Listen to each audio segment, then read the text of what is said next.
wholeheartedly thank all our students and parents supporting our 20 years of journey. Andhra biryani ఎట్లుంటుందో KCR sir చెప్పిండు కదనే, మనం ఆంధ్రలో ఏం తింటాం. కానీ ఇక్కడ హైదరాబాద్లో చంద్రబాబు నాయుడు గారిది రేవంత్ రెడ్డి గారి మీటింగ్ అయిపోయిన తర్వాతనే మన కేంద్ర ప్రభుత్వ సంస్థ వాటర్ లింకేజ్ ఏదైతే ప్రాజెక్ట్ ఉంటుందో ఆ డిస్కషన్ ప్రారంభమైంది. అది ఆధారాలతో సహా ఉన్నది. జూలై 15న వాళ్ళు మీటింగ్ పెట్టుకున్నారు. సో ఇందులో కొత్త. నమస్తే తెలుగు న్యూస్కి స్వాగతం. ఈ మధ్యకాలంలో ఎమ్మెల్సీ కవిత బీఆర్ఎస్ పార్టీ నుంచి దూరం జరిగిపోయిందా, కొత్త పార్టీ పెడుతుందా, లేకపోతే ఇంకేమన్నా కొత్త స్ట్రాటజీలో పెడుతుందని చర్చలు జరుగుతున్న నేపథ్యంలో ఈరోజు కవిత ఒక ప్రెస్ మీట్ పెట్టారు. సరే, ఒక రకంగా ఆమె రాజకీయంగా ఎలాంటి అడుగులు వేసినా అది వేరే విషయం, రాజకీయంగా చర్చ జరిగేది. కానీ రేవంత్ రెడ్డి పదే పదే మీరు కదా బనకచర్ల విషయంలో జగన్మోహన్ రెడ్డి మీరు కదా కూర్చొని చర్చించారు. ఆ రోజు రోజా ఇంటికి వెళ్ళి, మొన్న కూడా రేవంత్ రెడ్డి మాట్లాడారు, రోజమ్మ ఇంటికి వెళ్ళి మీరు కూర్చొని తిని వచ్చి కదా, అక్కడ పెట్టిన రాయలసీమ రుచులన్నీ తిని వచ్చి కదా, అక్కడ తిని కదా మీరు ప్రామిస్ చేశారని కేసీఆర్ని పదే పదే ఎద్దేవా చేస్తూ రేవంత్ రెడ్డి మాట్లాడుతూ ఉన్నారు. ఆ విషయాన్ని ఈరోజు కవితతోటి ప్రెస్ మీట్లో జర్నలిస్టులు అడిగినప్పుడు కవిత మాట్లాడారు. ఏమని, ఆంధ్ర బిర్యానీ ఎలా ఉంటుందో కేసీఆర్ ఎప్పుడో చెప్పాడు కదా, మనమేం తింటాం కానీ అని అంటుంది. అంటే కేసీఆర్ చెప్పిందని ఈమె ధృవీకరించదలుచుకున్నట్టే కనబడుతుంది. అంటే దీన్ని ఎట్లా అర్థం చేసుకోవాలి కవిత, లేకపోతే కేసీఆర్ ఆంధ్ర బిర్యానీని ఇలా అనడం అంటే ఎట్లా అర్థం చేసుకోవాలి? అప్పుడెప్పుడో అన్న కేసీఆర్ మాటని ఇప్పుడు ఈమె ధృవీకరిస్తూ రావడాన్ని. కృష్ణకుమారి గారు ప్రముఖ విశ్లేషకులు, అలాగే సామాజికవేత్త కూడా. నమస్కారం అమ్మ. నమస్కారం. ఏమనిపించింది మీకు కవిత కామెంట్ చూసినప్పుడు? అవసరానికో మాట, అంతకంటే అవసరానికో మాట, అంతకంటే ఏమంటాం. ఇప్పుడు వీళ్ళకి షార్ట్ టర్మ్ మెమరీ లాస్ వచ్చిందో, జనాలకి లాస్ వచ్చిందో, షార్ట్ టర్మ్ మెమరీ లాసు అర్థం కావట్లా. ఇప్పుడు ఒక రకంగా మైండ్లో చిప్పుపోయింది అంటారు, అట్లా ఏమో కూడా చిప్పుపోయినట్టుంది తిహార్ జైల్లో ఉండి వచ్చేసరికి. ఎందుకంటే ఆయన శుభ్రంగా తిని వచ్చాడు. రోజా గారి అన్ని వీడియోలు బయటకు వచ్చినాయి. బ్రహ్మాండంగా ఉంది ఆతిథ్యం అని చెప్పి ఆయన పొగిడాడు. అన్నీ జరిగినాయి. రతనాలు అన్నాడు. రాయలసీమలో ఉన్న తిరుపతి వెంకటేశ్వర స్వామికి తెలంగాణ ప్రజల యొక్క డబ్బులతోటి కిరీటాలు పెట్టొచ్చాడు. అక్కడికి వెళ్ళి బంగారు తొడుగులు ఇచ్చొచ్చాడు, తెలంగాణ వస్తే ఇస్తానని చెప్పి అన్నీ చేశాడు. అలాగే బనకచర్ల విషయం కూడా మాట్లాడారు. ఇప్పుడు ఇంతకుముందు అంటే ఏదో జరిగిపోయింది, పేచీలు అయ్యాయి, బేసిన్లు లేవు, భేషజాలు లేవు, మనం తెలుగు వాళ్ళమే, ఏదో మన మధ్యలో భౌగోళికంగా మనం విడిపోయాం తప్పితే మనం అన్నదమ్ములుగా ఉందాము అని 100 మాటలు మాట్లాడి శుభ్రంగా తిని తేపి ఇంకేమన్నా చేశాడో తెలియదు. కానీ కేసీఆర్ అక్కడ ఆయన అలవాటు ప్రకారం కొంచెం తాగి మరీ వచ్చుండొచ్చు. అన్నీ అయిపోయాక చక్కగా బనకచర్ల గురించి మాట్లాడి, అసలు ఆ రోజు ఎట్లాంటి సంకేతం వచ్చిందంటే బయటికి, అసలు చంద్రబాబు నాయుడికి చేతకాలేదు కేసీఆర్తో డీల్ చేయటం రాలేదు. పక్క రాష్ట్రం ముఖ్యమంత్రితోటి జగన్మోహన్ రెడ్డి చిన్నోడైనా రాజకీయ అనుభవం లేకపోయినా కానీ భలే డీల్ చేశాడన్నారు ఆ రోజు. మరి అంతటి వాతావరణం జరిగితే, ఇది జరిగి ఎన్నో సంవత్సరాలు కూడా కాల, జస్ట్ 5 సంవత్సరాలు ఇది జరిగి. ఈ 5 సంవత్సరాల క్రితం మీడియాలో వచ్చింది అంతా అన్నీ ఉన్నాయి, ఆధారాలు ఉంటాయి, ఎక్కడికి పోవు కదండి. ఇప్పుడు 1975వ సంవత్సరంలో ఇందిరాగాంధీ ఎమర్జెన్సీ పెట్టినప్పటి విషయాలే ఈ రోజుకి చర్చల్లో ఉన్నప్పుడు 5 సంవత్సరాలు 6 సంవత్సరాల క్రితం ఎట్లా మర్చిపోతారండి? ఈమె మర్చిపోద్దా, జనాలు మర్చిపోతారా? అంటే ఈమె కన్వీనియంట్గా మర్చిపోయింది కాబట్టి జనాలు కూడా మర్చిపోయారు అనుకుంటుంది. ఇప్పుడు ఈమె గజనీ అవతారం ఎత్తింది అనుకోవచ్చు జైలు ప్రభావం వల్ల. అంటే 2 విషయాలు ఇక్కడ. నిజంగా ఆమె మర్చిపోతేనేమో పాపం జైలు దెబ్బకి మర్చిపోయింది అనుకోవాలి, లేదు అనుకుంటే కావాలని మర్చిపోయింది అనుకోవాలి. ఇప్పుడు మీరు కవిత మీద మీకు ఏ అభిప్రాయం ఉంటే మీరు దానికి ఓటేసుకోండి, నాకేం అభ్యంతరం లేదు. ఇప్పుడు ఆమె మీద మీకు సాఫ్ట్ కార్నర్ ఉందనుకోండి, పోనీలే పాపం జైల్లో ఆ బాధలకి మర్చిపోయి ఆమెకు షార్ట్ టర్మ్ మెమరీ ఏ కార్నరు ఉండాల్సిన అవసరం లేదు. ఆమె అన్న విషయం నేను మీకు చెప్తున్నా, మీకు అంటే అదేలేండి. తద్వారా ప్రజలకు చూసే వాళ్ళకి రెండే ఉన్నాయి ఇక్కడ. ఒకటి ఏంటి అంటే ఆమెకి షార్ట్ టర్మ్ మెమరీ లాస్ అన్నా వచ్చి ఉండాలి, లేదు పర్పస్ఫుల్గా ఈ ద్వేషాన్ని ఇలాగే ఉంచాలి ఆంధ్ర ప్రజల మీద అనేదైనా ఉండాలి. ఈ రెండిట్లో ఏదో ఒకటే ఉంటాయి ఇక్కడ. ఇకపోతే ఈ మధ్యకాలంలో మళ్ళీ కొత్తగా తెలంగాణ సెంటిమెంట్ గుర్తొచ్చింది టీఆర్ఎస్ పార్టీకి. అంటే దాని మీద సరే మీరు టీఆర్ఎస్ పార్టీకి తెలంగాణ సెంటిమెంట్ ఒకటి, తెలంగాణ ప్రజలు తెలంగాణ సెంటిమెంట్ గుర్తొచ్చింది మళ్ళీ. అంటే వీళ్ళు మర్చిపోయిన విషయాన్ని మళ్ళీ వాళ్ళు మర్చిపోయారు, తెలంగాణ ప్రజలేం మర్చిపోలేదు, కానీ వీళ్ళే రగిల్చారు, వీళ్ళు మర్చిపోయారు, మళ్ళీ ఇప్పుడు బయటికి తీసుకొద్దామని చూస్తున్నారు. అయితే ఒకే విషయాన్ని పదే పదే చెప్తే ఉపయోగం ఉండదు. ఒకసారి చెప్తే వింటారు, 2 సార్లు చెప్తే వింటారు, మంత్రం పారదు, ఇక ఆ మంత్రం పారదు, అయిపోయింది. వీళ్ళు ఈ విధంగా చేయడం వెనకమాల ఇప్పుడు వాళ్ళ రాజకీయ అవసరం కనిపిస్తుంది తప్పితే కవితలా మాట్లాడడం వెనకమాల వేరే ఏమీ లేదు. ఇంకొకటి, మీరు ఇందాక బీఆర్ఎస్ పార్టీ అన్నారు. అసలు బీఆర్ఎస్ పార్టీ ఎక్కడుందండి? ఉందా టీఆర్ఎస్ పార్టీ అయితే ఎందుకు ఇంకో 2 భుజకీర్తులు కలుపుతారు ఆ పార్టీకి? అసలు బీఆర్ఎస్ లేదు, భారత రాష్ట్ర సమితినే కదా లేదు టీఆర్ఎస్.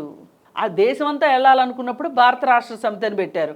దేశం అంతా ఎక్కడ వెళ్తున్నారు? పక్కనున్న వాళ్ళు మార్చుకోకముందే మీరు మార్చేసేలాగా ఉన్నారు. పేరుని వాళ్ళు మార్చలేదుగా ఇంకా అధికారికంగా. టీఆర్ఎస్ అది, బీఆర్ఎస్ స్థాయి లేదు ఆ పార్టీకి. అది కేవలం తెలంగాణ వరకు మాత్రమే ఉన్న పార్టీ టీఆర్ఎస్ పార్టీ. ఆయన అప్పుడు ఏదో పంజాబ్ రైతులు, మహారాష్ట్ర రైతులు, ఇంకెక్కడ రైతులు అన్నాడు, కానీ ఇప్పుడు అవేమీ మాట్లాడట్లేదు.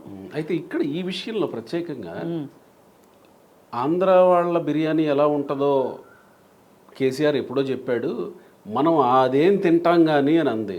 కానీ కేసీఆర్ తినొచ్చాడు కదా, అంటే కేసీఆర్ అదే తిన్నాడని ధృవీకరిస్తుందా? అంతేగా మరి.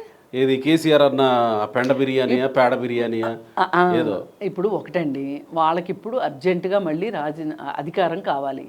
దానికోసం అని చెప్పి ఎవ్వరికి వాళ్ళు, తండ్రి ఏమో మౌనముని అయిపోయాడు, మాట్లాడలేకపోతున్నాడు, అన్నేమో ఇప్పుడు రకరకాల వివాదాల్లో మునిగిపోతున్నాడు, రోజు రోజుకు ఒక్కొక్కటి కొత్తది వస్తుంది. ఇప్పుడు ఈవిడేమో ఆల్రెడీ చేసిన దీనికి తిహార్ జైలుకి వెళ్ళి మళ్ళీ వచ్చింది. ఇప్పుడు ఇప్పుడు పైగా ఒక సెంటిమెంట్ ఒకటి ఉంది, జైలుకి వెళ్ళిన వాళ్ళు ముఖ్యమంత్రులు అవుతారు అని. నేను జైలుకి వెళ్ళి వచ్చాను కాబట్టి నాకు అదొక అర్హత అని ఫీల్ అవుతున్నా. ఇలా మాట్లాడడం వల్ల ముఖ్యమంత్రి అవుతారా ఏంటి? కాదు కదా, వాళ్ళు తెలంగాణ సెంటిమెంట్ని మళ్ళీ రగల్చాలని చూస్తున్నారు కదా, తెలంగాణ సెంటిమెంట్ని మళ్ళీ రగల్చాలని చూస్తున్నారు. బనకచర్ల విషయం అవునన్నా కాదన్నా రికార్డులు ఉంటాయి.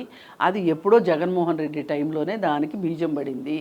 ఇంకా గట్టిగా మాట్లాడితే పేరు బనకచర్లని లేదేమో అంతే. రాయలసీమకి గోదావరి నీళ్లు తీసుకుపోవాలని అయితే సంకల్పం చేశారు కదా వాళ్ళు, సంకల్పం చేశారు. పైగా దానికి ఏం చెప్తున్నారు వాళ్ళు, సముద్రంలో కలిసే నీళ్లే కదా అనే మాట మాట్లాడుతున్నారు. ఇవాళ తెలంగాణలో కూడా కొంతమంది అక్కడ కూటమి ప్రభుత్వం ఉంది అని చెప్పి చంద్రబాబు నాయుడుకి వ్యతిరేకంగాను ఆంధ్ర ప్రాంతానికి వ్యతిరేకంగాను మాట్లాడే మేధావులు కూడా ఎక్కువైపోయారు. వీళ్ళ అత్యుత్సాహం ఎలా వెళ్తుందంటే బీజేపీ మీద వ్యతిరేకత అమరావతి పైన కూడా చూపిస్తున్నారు. అమరావతి అది ఎప్పుడు కవ్వాలి అనే వాళ్ళని చూస్తున్నాం మనం. ఓహో, బీజేపీ మీద వ్యతిరేకతను ఈ రూపంలో చూపిస్తున్నారు. అమరావతి మీద చూపిస్తున్నారు. కానీ ఇక్కడ చూడాల్సింది ఏంటి అంటే, అరే నిన్న మొన్నటి దాకా కలిసి ఉన్నాం, మీరందరూ మాట్లాడినాక ఇవాళ నేను కొత్తగా చెప్పేది ఏం లేదు. మరి వాళ్ళకి రాజధాని లేదే అనే ఒక ఫీలింగు లేదు. ఎందుకని మీకు కట్టినిల్లు పెట్టిన పొయ్యిలాగా హైదరాబాద్ ఉంది మీకు. మరి ఆంధ్ర ప్రజల పరిస్థితి ఏంటి? ఆంధ్ర ప్రజలు ఏమవ్వాలి? అక్కడ ఉపాధి ఎట్లా? ఆంధ్ర అభివృద్ధి కావద్దా? ఎంత చెప్పనివ్వండి, హైదరాబాద్ అంతగా ఆంధ్ర ఎప్పటికీ డెవలప్ కావాలి? కాలేదు కూడా. కానీ ఆ రాష్ట్రానికి తగ్గట్లుగా వాళ్ళు అమరావతి రాజధాని కట్టుకోవాలి, తీర ప్రాంతాన్ని డెవలప్ చేసుకోవాలి, అక్కడున్న అనుకూలమైన పరిస్థితుల్ని ఆదాయ వనరులుగా మార్చుకోవాలి. మన పక్క రాష్ట్రం నిన్నదాకా అన్నదమ్ముళ్ళు ఉన్నవాళ్ళు వాళ్ళు బాగుండాలి అనే ఆలోచన వీళ్ళకు ఉండాలి. కానీ ఎవరికి వాళ్ళు ఇష్టాన రీతిన అమరావతి మీద విషం కక్కటం, వీళ్ళని చూస్తుంటే ఇలా మాట్లాడే వాళ్ళకి కవితకి ఏమి తేడా కనిపించట్లేదు. ఏమి రాయలసీమకి సముద్రంలో కలిసే నీళ్లు వెళ్తే తప్పేంటి? సముద్రంలో చాలా నీళ్లు కలుస్తున్నాయి, దానివల్ల లాభం లేదు కదా. అందుకని వృధాగా పోయేవే కదా. అందుకని ఏది ఏమైనప్పటికీ ఇది ఈవిడ మటుకు ఇదంతా ఒక ఫ్యామిలీ షో నడుస్తుంది, ఇప్పుడు ఫ్యామిలీ డ్రామా నడుస్తుంది. అంటే ఎవరు ఎక్కువ పర్ఫామ్ చేస్తే వాళ్ళకి ఎక్కువ మార్కులు వస్తాయని. ఇప్పుడు అంతా పైవాడే చూసుకుంటాడు అన్నట్లు అంతా ఫామ్ హౌసే చూసుకుంటుంది వీళ్ళందరూ. ఇప్పుడు మార్కులు ఫామ్ హౌస్ నుంచి చూస్తూ ఉన్నారు అక్కడ అంటారు అలా. అందుకని చెప్పి పైవాడు అంతా చూస్తూ ఉంటాడు అన్నట్లు కేసీఆర్ అంతా చూస్తూ ఉంటాడు. అందుకని చెప్పి ఈవిడ పర్ఫార్మెన్స్ అలా కాదు, లేనిపోయింది అనవసరంగా ఆంధ్ర తెలంగాణ మధ్య ఒక రకంగా ఇది పెట్టినట్టు అవుతుంది కదా. అదే ప్రజల మధ్య అవసరమే లేదండి. ఆ సఖ్యత లేకనే ఓటమి పాలయ్యారు, కోఆర్డినేట్ చేసుకోవడంలో విఫలమయ్యి. మళ్ళీ ఇప్పుడు ఒక ఇది చేస్తే కేసీఆర్కి అనవసరం కోపం తెప్పించేది అవుతుందేమో కదా. అట్లా కాదు. ఇప్పుడు వీళ్ళకి అర్జెంటుగా ఒకానొక సందర్భంలో ఒక మాట వచ్చింది. ఈమె కాస్త సైలెంట్గా కూడా ఉంది అప్పుడు. ఏంటి అంటే ఈమె తరఫు నుంచి కొంతమంది ఎమ్మెల్యేలను తీసుకుని కాంగ్రెస్ పార్టీలోకి వెళ్ళాలి అని ఈమె ప్రయత్నాలు చేసింది అని చెప్పి వార్తలు వచ్చినాయి. అప్పుడు ఈ రేవంత్ రెడ్డి మీద కాంగ్రెస్ మీద ఇన్ని మాటలు మాట్లాడాలి. ఈవిడ బీజేపీకి వ్యతిరేకంగా చాలా గొంతెత్తి మాట్లాడింది ఆ రోజు. మాట్లాడి ఈమె అసలు వేరే పార్టీ పెట్టడానికి కూడా సిద్ధపడింది. మరి ఇప్పుడు తెలంగాణ జాగృతి ఉంది కదా, ఆ పేరుతోటే చెయ్యాలి అనే ఉద్దేశంతో పార్టీ ఆఫీస్ కూడా ఓపెన్ చేసింది. నిజంగా ఈవిడ పార్టీ ఆఫీస్ కొత్త బిల్డింగ్ ఏదో ఆఫీస్ ఓపెన్ చేసినప్పుడు వీళ్ళ టీఆర్ఎస్ పార్టీలో గనక ఏమీ ఈవిడ మీద వ్యతిరేక భావన లేకపోతే టీఆర్ఎస్ కార్యకర్తలు రావాలి కదా. అసలు తెలంగాణ జాగృతి పనిచేసింది ఎవరి కోసం?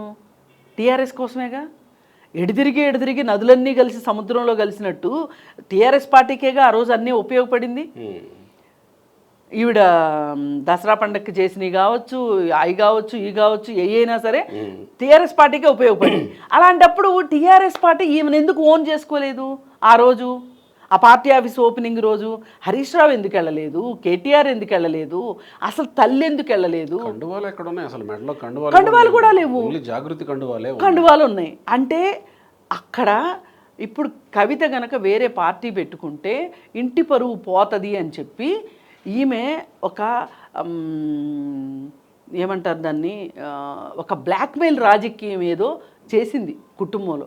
చేస్తే కుటుంబం దిగి వచ్చి ఎంతో కొంత నీది నీకే ఉంటుంది, ఏమీ పర్వాలేదు అని చెప్పి అన్ని సెటిల్ అవ్వబట్టే ఈవిడ మళ్ళీ బంగారు పలుకులు పలుకుతుంది.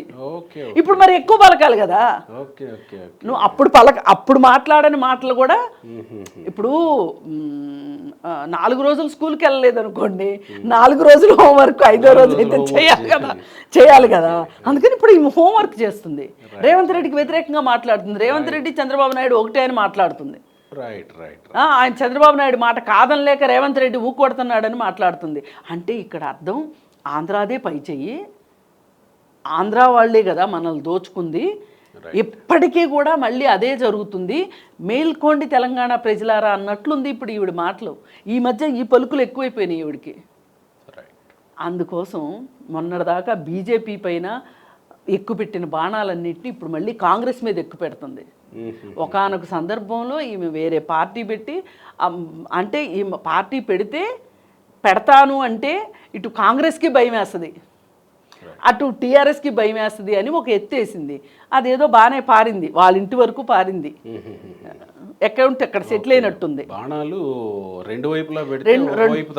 ఒకవైపు తగిలింది.